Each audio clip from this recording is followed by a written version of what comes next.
Dépêche-toi, Monique. On va manquer la pièce de théâtre. Je suis prête comme ça. Please, just give her this note. I'm afraid I have instructions not to accept any more messages from you. I'm sorry. But why? I don't understand. You can't just I said I'm sorry. Please excuse me. Oh, welcome back. Ah, my good wife, you look splendid. Merci. As do you, Monique. Merci, Rodrigue. I so wish for you to join us tonight. Unfortunately, I can't, but you two go ahead and enjoy the performance. Enjoy. I forgot my camera. But we'll miss the curtain. I'll be fast.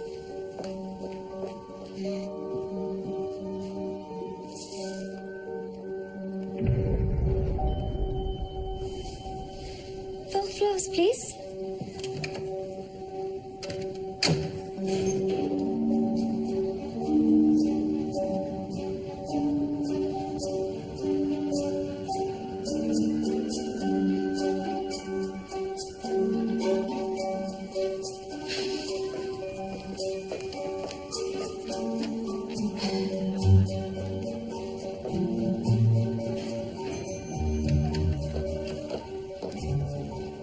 Fourth floor, please.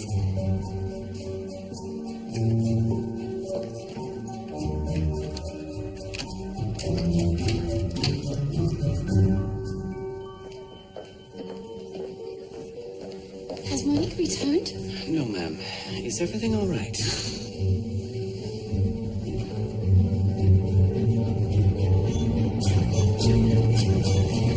Monique Poirier, age 23, vanished shortly before 8 p.m. last night. She's here from France, or visiting her sister Sophie. Sophie's husband, Roderick Dalewood, is the hotel owner. The Dalewoods live in suite 409. Detective William Murdoch, Toronto Constabulary. Thank you for coming, Detective. Can you explain the circumstances leading up to your sister's disappearance? We were in the lobby, leaving for the theater. Monique forgot her camera, so she went up to the suite to get it. She never came back. I see. Do you have a photograph of your sister? No, I'm afraid not. Detective, I found this in the laneway behind the hotel, sir. That's Monique's purse. Her compact, keys, film. Where is her comb? Her pearl comb. And her camera, it was not in the room. Well, someone may have found the purse and stolen any items of value.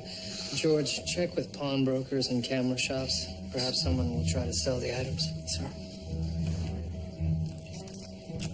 That's her room key. Suite 409. And this one? This is to room 212.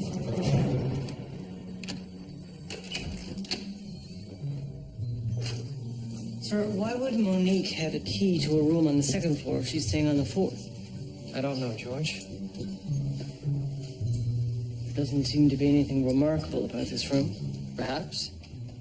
But a key to this room was in the possession of a woman that is now missing, which makes it a room of great interest.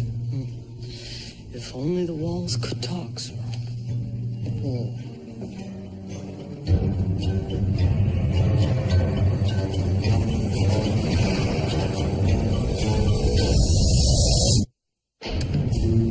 George, please have Monique's film developed. It may give us some insight into her disappearance. Sure. Thank you.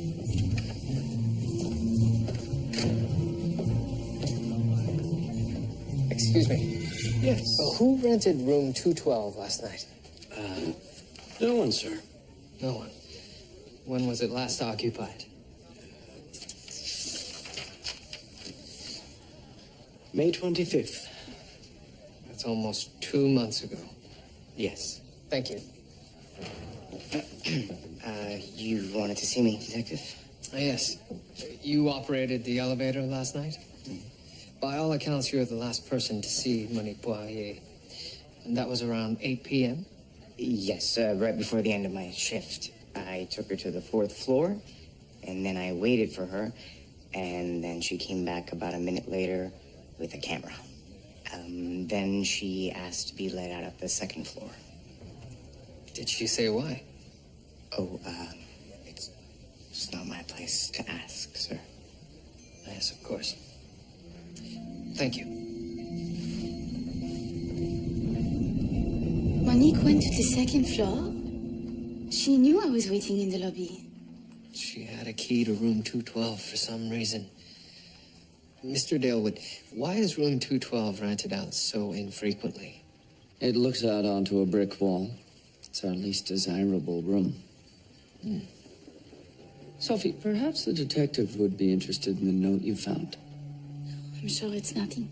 There was a man Monique met on the train from Montreal. Somehow he had the notion that he should call on her.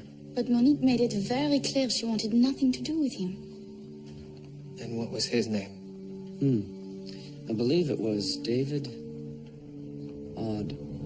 Delatran. Delatran? What kind of bloody name is that? Is he another garlic-eating Frenchie? I suspect not, sir. Delatran is a grammatically incorrect way of saying from the train in French.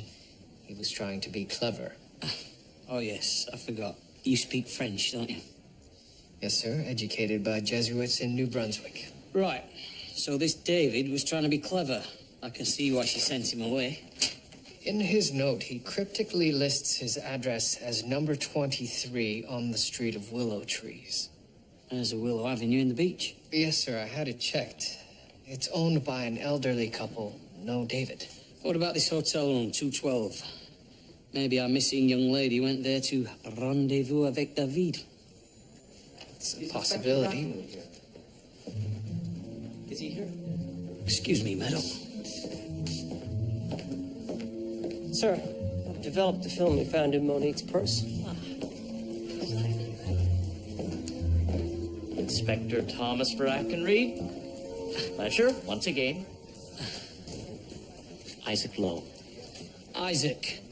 Yes, of course. We met at... The policeman's charity ball. Yes. I was slightly in my cups that night. Yes, well, you gave one hell of a speech. Impromptu as it was, you made a favorable impression on some very well-appointed people. Well, it's nice of you to say so. What can I do for you today? I have a proposition for you, Inspector. Follow me, Isaac.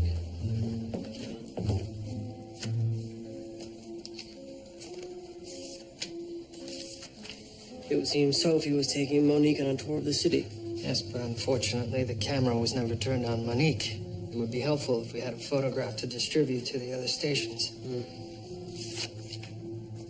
Here we are at the hotel, sir.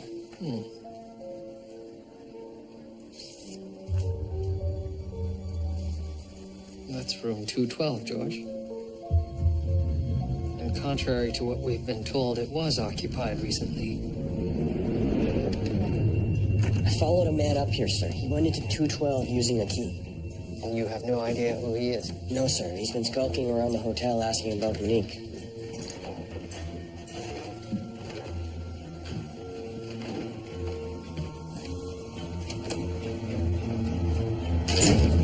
Toronto Constabulary. This is something you can.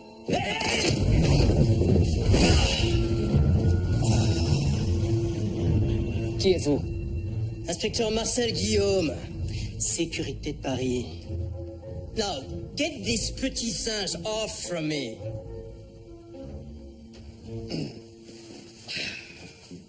Get this what off me? He just called you a little monkey, George. Not just him. You too, monkey. Je suis l'inspecteur William Murdoch, monsieur. Vos papiers, s'il vous plaît. Let's do English, please. Allow me the chance to massacre your language.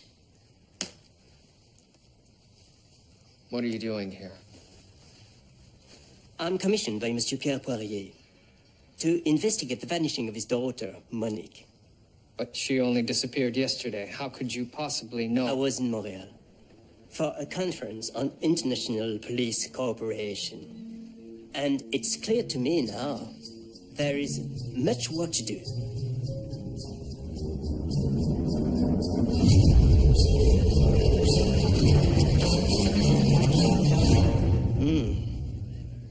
This Monique has an obsession with room 212. What did you find there, Monsieur Murdoch? Nothing in room 212. But this was apparently written by a persistent admirer, and we've determined that he does not live at 23 Willow Avenue. I would think not, Monsieur Murdoch. Son petit fichu sur ses épaules, elle rentrait par la rue des Saules. She returned along the street of Willows. What the bloody hell is he on about? It's from a song. Rue Saint-Vincent. 23 St. Vincent. George! I met Monique on the train from Montreal. We talked most of the way. Felt nice talking to her. She's very pretty. And you wanted to see her again, so you gave her your address? Yeah, I told her where I lived, and she said, oh, just like the song, Rue St. Vincent. She sang it for me. But you didn't hear from her. So you went to find her at the Queensborough Hotel, Mr. Bishop. How did you know she was staying there? She asked me to visit. But then I get word she wants nothing to do with me. Made no sense. Where do you work, David? At the Kent Glass Factory. Glass factory? And you think a man like you would interest a woman like Monique? She is from a good family. She confided in me. What about? She was worried about her sister. Ever since she moved to Canada, Sophie's letters to Monique seemed detached. She thought the marriage wasn't working out. And when was the last you saw of her? At Union Station. I saw her meet with Sophie, but it seemed cold. They didn't even hug.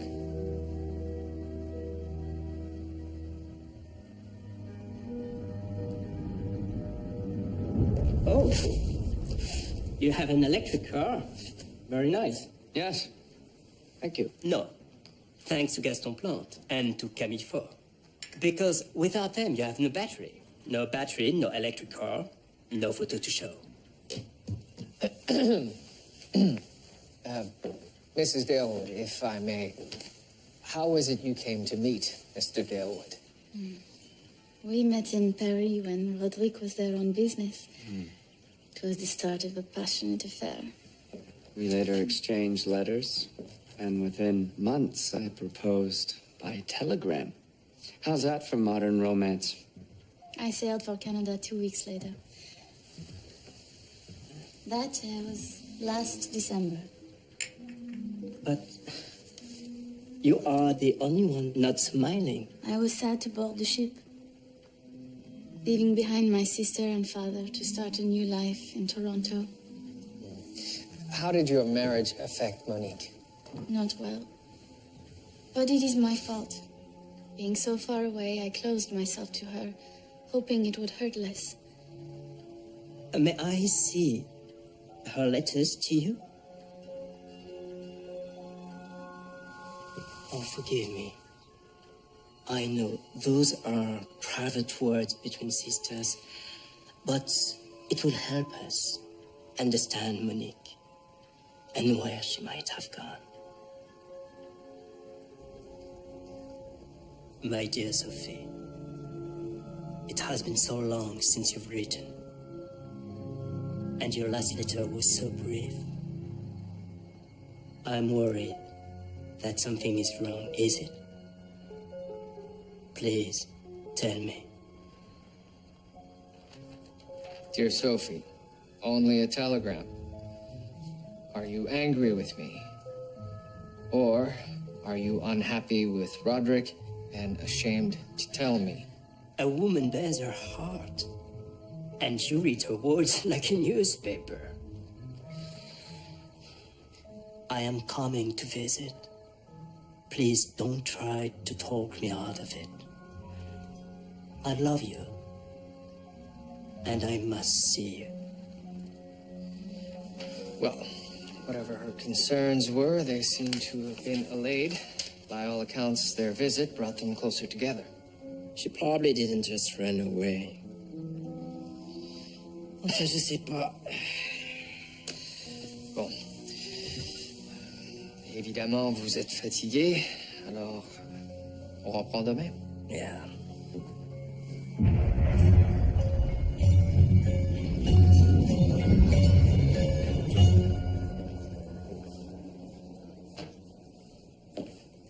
You're here quite late, sir? Just weighing up my options, Murdoch. I've been asked to stand as candidate for alderman in the next elections. How about that? Indeed. My backers have deep pockets. They're looking for someone to uphold our shared values, etc., etc. And what's their agenda? Agenda? I assume they're looking for a man of law and order to clean up this city. What else do they want, sir? Well, what else could there be? That's a very good question. Excuse me. I need to see the detective. It's very important that I... Excuse me.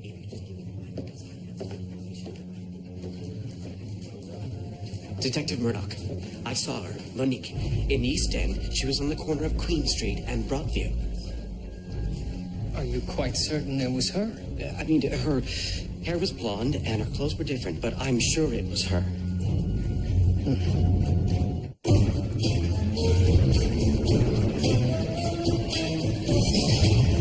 The desk clerk saw the woman, presumably Monique Poirier, crossing at Queen and Broadview.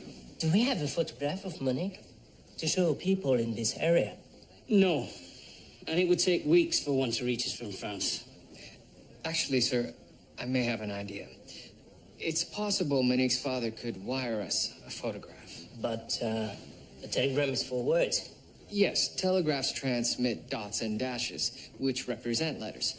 But they could easily represent any values we assign to them. Values? Yes, let me demonstrate. Any picture is simply a collection of shapes and shadows, the components of which can be broken down to individual units. All we have to do is assign each unit a numeric value according to where it falls on a grayscale. Yes, sir, I see how the picture can be converted to numbers, but how do we convert numbers to a picture? We paint in each square or unit. How many do we need? 80 squares across and down should suffice. But, sir, that would be a total of... 6,400 squares. Each square painted at a rate of approximately 10 seconds a square. That would amount to 20 hours of painting. George, perhaps Constable Higgins should assist you on this. An excellent idea, sir.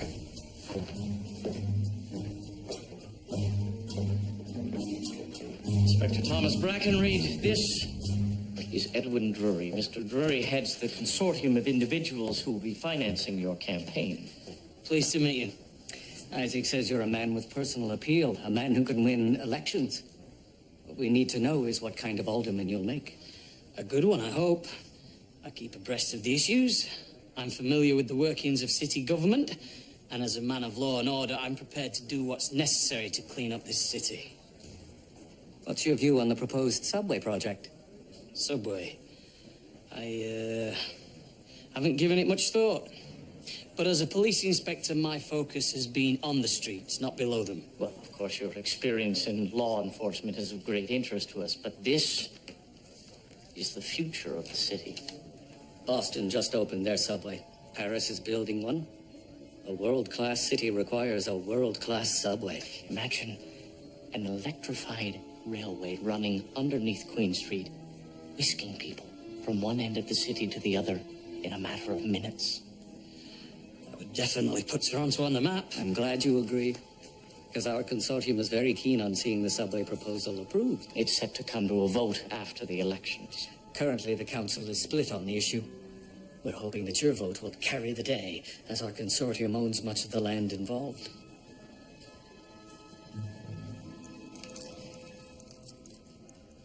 Oh, it's time.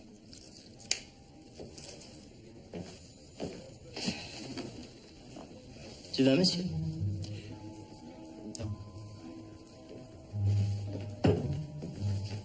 Sirs, we've received word from Paris.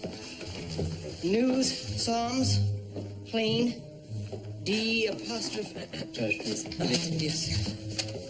So, nous sommes enthousiastes, oui, la sécurité, parfait. Oh, good. The father has agreed to provide a photograph. La sécurité will conduct the coding and transmission immediately. So, now we have time for lunch. Sirs, a body's been found at Union Station. It's a young woman. But...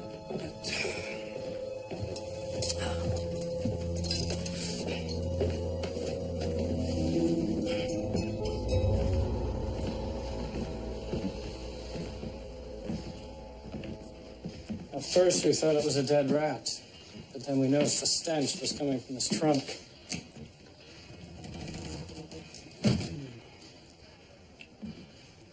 That smells like sulfuric acid. Inspector Guillaume, Dr. Ogden, our coroner. Mama? I'm very impressed. That a woman can be a doctor. That a doctor can be so beautiful.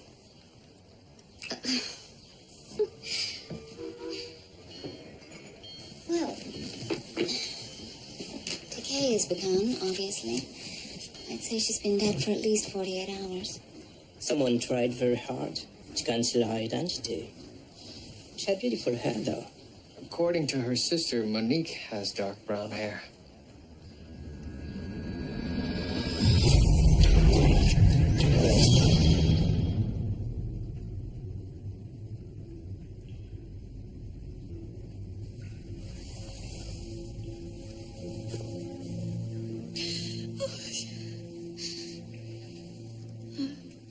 The hair is like hers, but the face...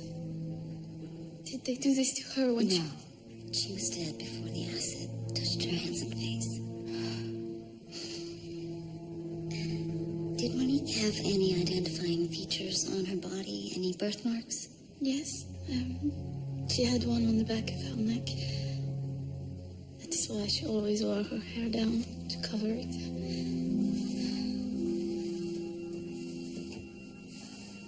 Like this? What is her? Monique. Who could have done this to you?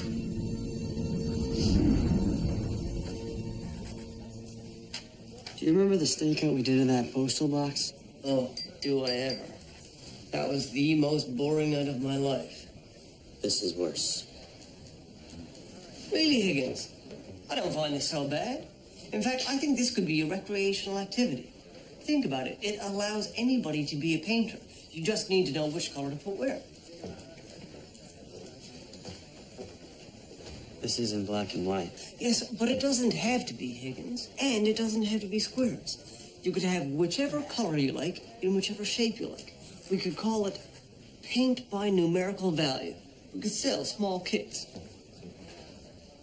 Couldn't sell worse than your adventure novel, Will. Oh, that's great, Higgins. Very, very supportive. Encouraging. So, how is our long-haired, cheese-eating pond-upper? He's fine, sir. He has a certain je ne sais quoi. Je ne sais quoi. What does that mean? I don't know. So why did you just say it? Sir, how was your political meeting? Oh, that. Well, they want me to champion their subway proposal. A subway?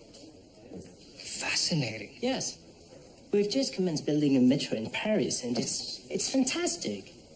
Well, of course, there is the cost of a subway to consider. Right. Well, nothing's free. Subway construction is very dear. Heads have rolled because of that. Yes, I've heard similar stories coming from Boston. Right.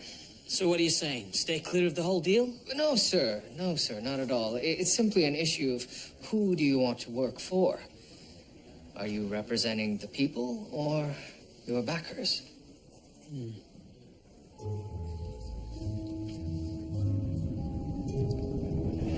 Death was by strangulation, possibly garroting with a piece of cloth. Curiously, her stomach and small intestines were empty. She hadn't eaten in days. She also has urine burns in her pelvic area. Suggesting she was tied up for a prolonged period of time. Very cruel.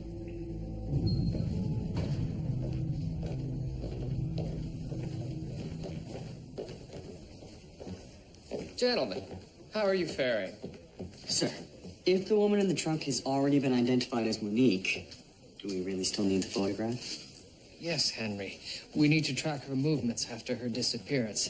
Having a photograph could prove to be quite useful. Henry, could you turn the... Sir.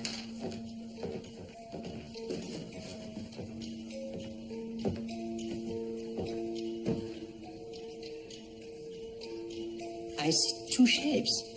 Yes, their father gave Securite Perry a photograph he had taken on their estate of both Monique and Sophie. It was the most recent photograph he had of Monique. I see. Thank you, George. Carry on. So, also, Constable Worsley telephoned. They traced the trunk.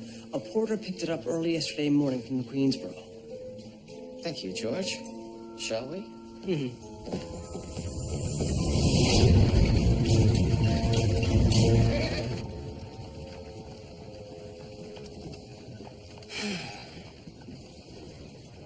This coroner. You're in love with her, yes? I beg your pardon. Please, monsieur. It is obvious. The way you sneak glances at her when she's not looking, the way she sneaks glances at you. Well, she's engaged to another man. Then it is a perfect situation. How so? Well, she can be your mistress. My mistress. Monsieur Murdoch, le mariage is about family. You make babies with your wife, but you make love to your mistress.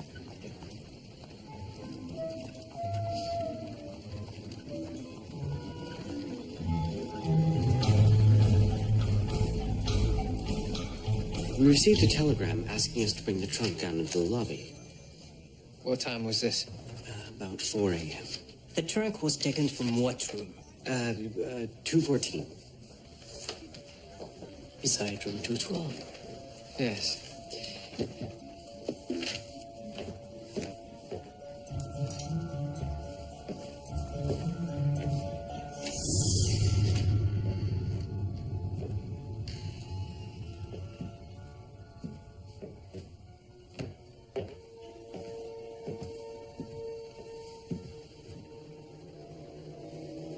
She was tied to this chair.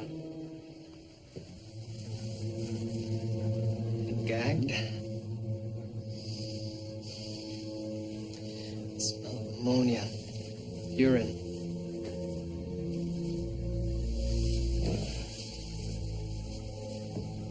The murder weapon, perhaps.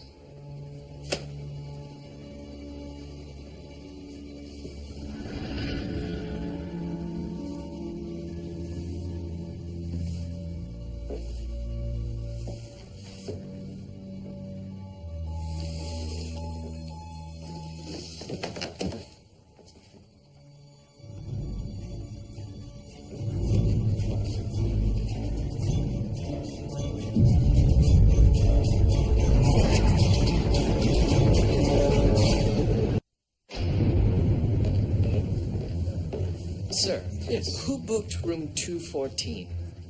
Oh. Mr. J. Hill, paid by mail, postmarked on the 22nd of this month, but he never checked in. 22nd. He asked for room 214 specifically. Yes, people sometimes do. It's one of our less expensive rooms. And when was the trunk delivered? I have no record of that. I see. Thank you.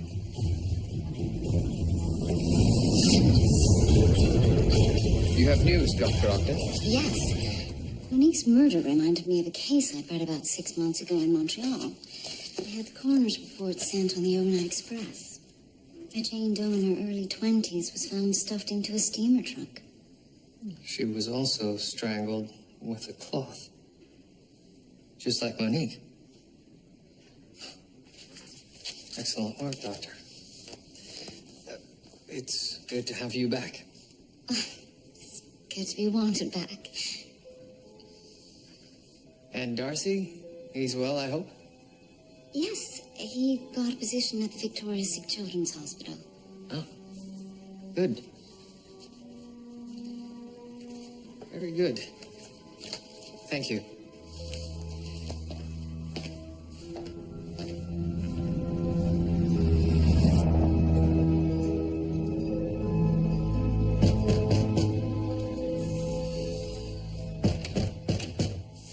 Oh, sorry.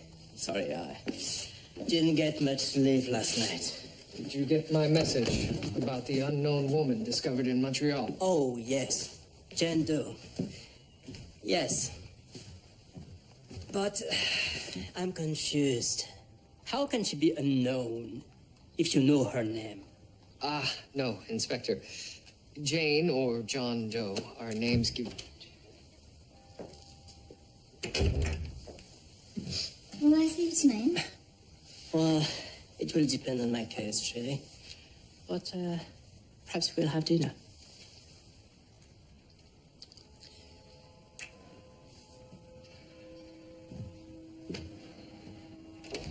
You were saying? That's your wife? Oh, no. Her name is Cecilia. I met her last night in the hotel. So, you think Jane Doe and Monique were murdered by the same man? Yes, but as I was saying, Jane isn't... Oh, I thought I heard another man's voice. Good morning, Monsieur. I'm Angelique. Merci.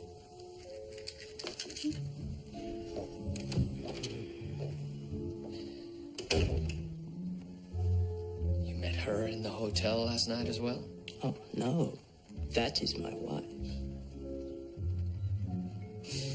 I've seen it before. Men who kill women like this, they're usually pathetic men, infatuated with taking revenge for what they cannot have. And what would that be? Oh, love, of course. Life is a contest. Women are the prize. But some men, they just try too hard. Men like David Bishop? Yes. Well, is recently arrived from Montreal. Jane Doe is from Montreal. Perhaps he rented out room 214. He went to visit Monique, and she rejected him. After she led him to believe she had interest in him, he must have been very disappointed. So, David Bishop lured Monique to room 214. He's done this before. He has his reasons. Inspector, David Bishop works in a glass factory, yes? Yes? To make glass, you need sodium carbonate. To make sodium carbonate, you need sulfuric acid. You went into my apartment?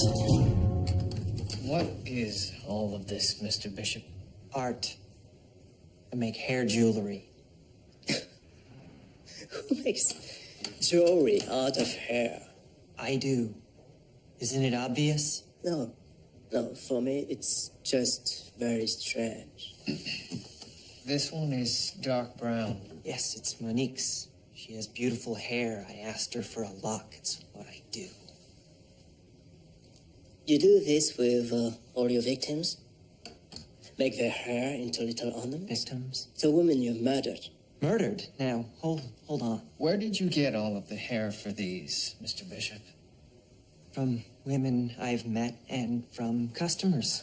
Customers? People who want to preserve the memory of a loved one in a decorative yet tasteful manner. I think they're beautiful.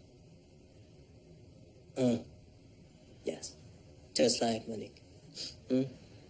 Monique was beautiful too, no? What do you mean was? Monique's dead. You know very well she's dead. You killed her. Just like you killed that woman in Montreal. I did no such thing. Was she beautiful too? Is that why you kill them? Because their beauty taunts you and you cannot have them? Mr. Bishop, where were you between the 5th and the 16th of March? Montreal, perhaps? I was in Moncton visiting my family.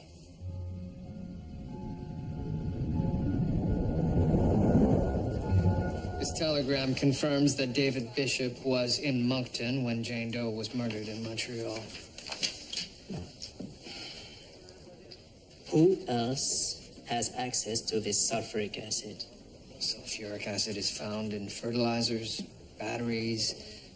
Roderick Delwood. Yes. He owns an electric car. Electric car? No. What motive would he have for murdering his wife's sister? Monique was angry that Roderick was to marry Sophie. That's not enough. Sirs, a pawnbroker just turned this in. It was sold to him yesterday. Pocket camera. It's the same camera used by Monique, no? Yes. There's film in it.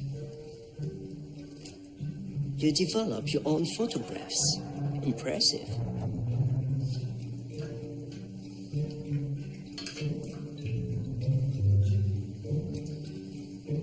Well. Sophie's husband enjoying the love that dare not speak its name. It's a crime here, yes? Yes. And by taking this photograph, Monique gave Roderick ample motivation for murder.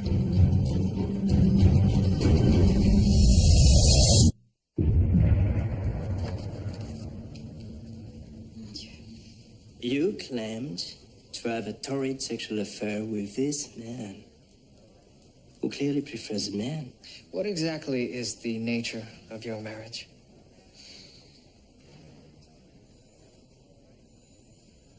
It was an arrangement of mutual interest. He didn't want sexual relations, and neither did I. He placed an ad, and we exchanged letters. So the story of your whirlwind romance was a fabrication? It's what people wanted to hear. Even Monique? Especially Monique. That's why this was so perfect. Who would ever know? Did you know that Roderick was a homosexual? I am a French girl. I know the ways of the world. But it was never discussed. But Monique knew, or suspected it. She took that photograph, no? Not that I'm aware of. Why? We believe Monique learned of Roderick's homosexuality and set out to expose him. So she rented room 214 under a false name to spy on room 212. And then, when the time was right, she let herself into room 212 and took this photograph.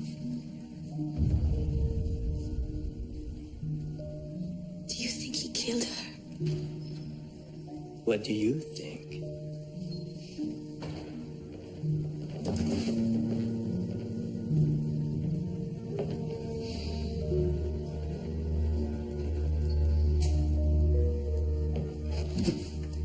You are a homosexual, yes? You hire pretty bad men who will lie with you for the price of a bottle of champagne. No, please, monsieur. It is always dangerous to lie to the police. But it is stupid to lie about that, which is not an issue. Not an issue. Not an issue?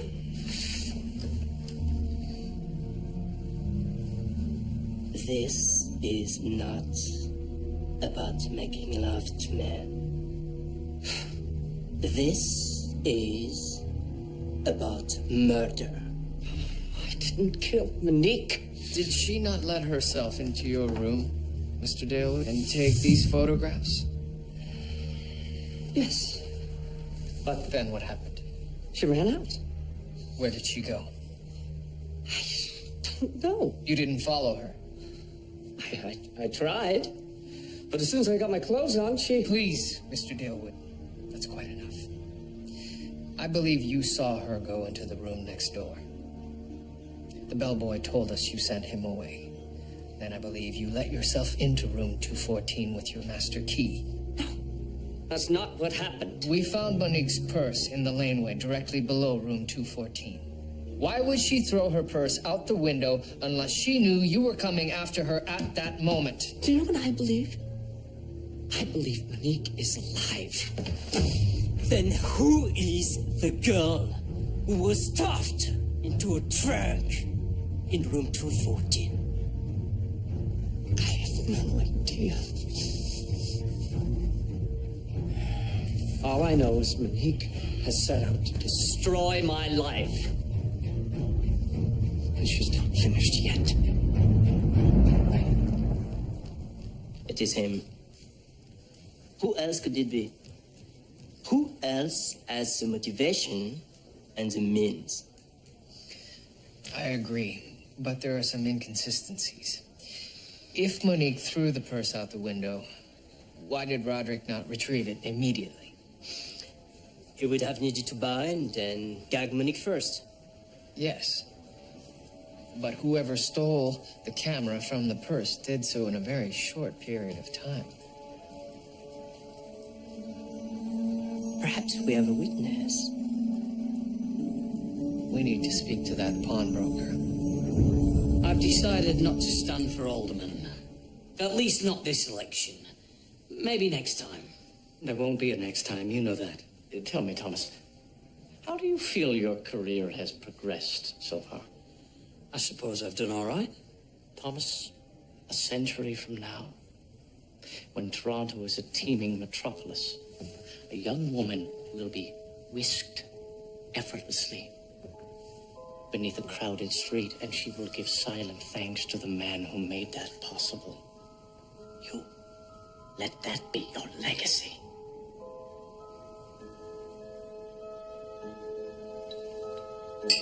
You reported that a woman sold this camera to you yesterday. That's right. Big brown eyes, pretty, blonde hair. She lives in a rooming house down on Degrassi Street. You know where she lives? I've watched her go in there a few times. She's the kind of girl a man notices. I was passing through the laneway and saw the purse on the ground. I thought it had been thrown out. I'm not a thief. Of course not. Miss Wiggins, you live on Degrassi Street, yes? You must do your shopping at Queen and Broadview. I do, yes. Why? Vous êtes très jolie. I'm sorry. Miss Wiggins, let's take a little walk to my jail cell, shall we? It was found property. I'm not a thief.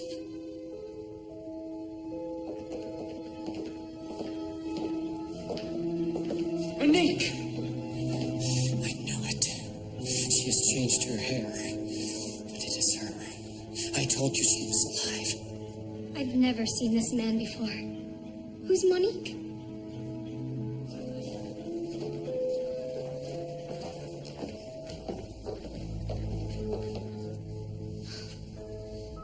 She looks so much like Monique. It's astonishing, the resemblance. But it is not her. What are you saying? Of course it's her. I would know my own sister, Roderick. You are convinced this woman is Monique? No, I believe the real Monique was murdered, and her body was stuffed in that steamer trunk. This Victoria Wiggins played the role of Monique just long enough for her disappearance and murder to be pinned on Sophie's husband. You are saying Sophie killed her own sister? Impossible, you're wrong. I read the letters. The sisters, they loved each other. There's something else going on here. Then whose body was in that trunk?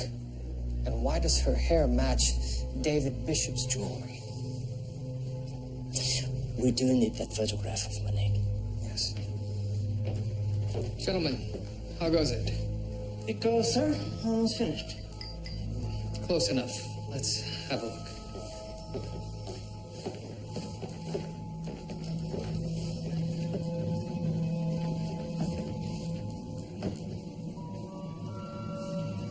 I don't recognize either of them. I do. George, take a photograph of this telefacsimile. Sir. Inspector.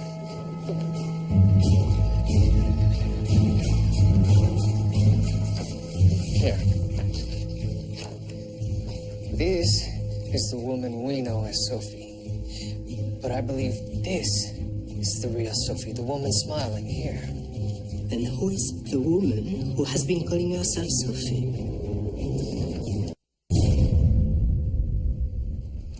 Where did you get this? It was sent by Sophie and Monique's father. When? Yesterday. It is a telefacsimile. A new technology invented by Monsieur Murdoch. This is Monique, and this is Sophie. Strangely, it appears she's not you. You met Sophie on the ship, didn't you? Here she is to your right the day you sailed. And during the course of the voyage, the two of you became friends. Very good friends. The kind who tell secrets. She told you about the arrangement she had with her wealthy fiancé. A man whose bet she would never have to share. A very good arrangement indeed. So you decided to take her place. And once the ship docked in Montreal, you killed her and stuffed her body in a steamer trunk. You can prove any of that. Please, madame. Or should I call you Jacqueline? Jacqueline Chasson. Oh, yes. You remember her, don't you? She is wanted by the French police for a murder in Normandy 10 months ago. The French consulate here is sending us her photo as we speak. And I wonder what she will look like. If you're willing to make a confession, we can help you avoid the noose. But perhaps she would prefer the guillotine. Oh, it's up to you.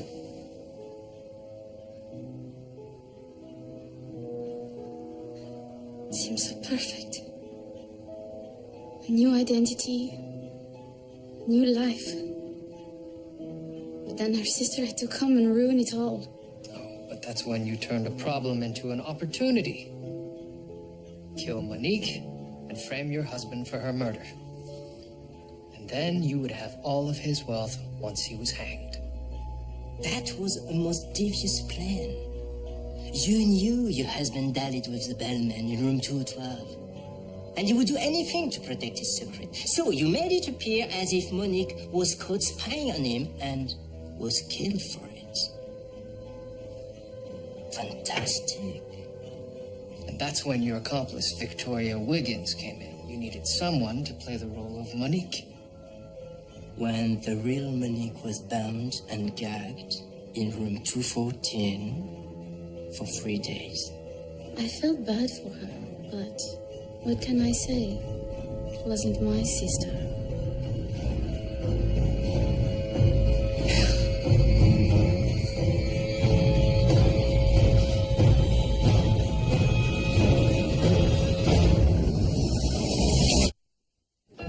What a remarkable notion, William. You've outdone yourself. You know, sir, I foresee a day when telefacsimiles will be created automatically by a machine. Huge simile machines that would take just minutes.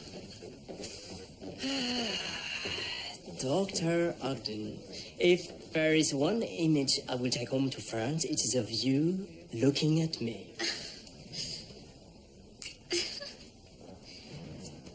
Jacqueline Chasson, also known as Sophie Delwood.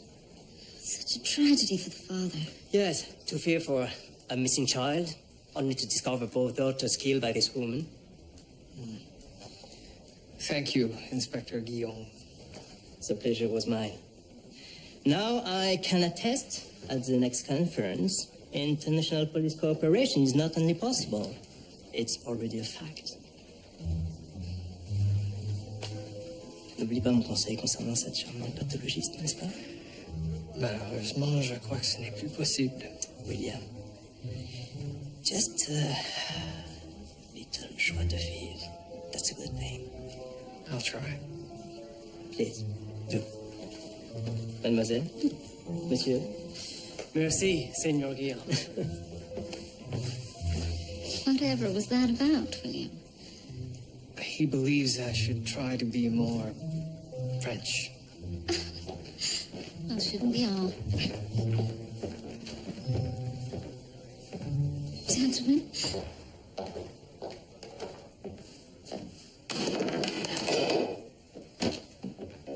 Sir, have you made a decision regarding your run for alderman? I've just come from a meeting with the backers. Thought about this subway issue 6 ways from Sunday. And? Well, it's not just the one subway line, Murdoch. They're talking about one up Young Street as well, maybe even one across below. That's an ambitious undertaking. Yes, I know. And if it all goes wrong, there'll be a mob howling at my door. But any city without a subway will get left behind. So I'm going to do it. I'm going to run for alderman. In that case, let me be the first to congratulate you, sir. My best wishes for a very successful campaign. Thank you, Murdoch. I'm in it now, aren't I? Yes, sir, it would appear you are.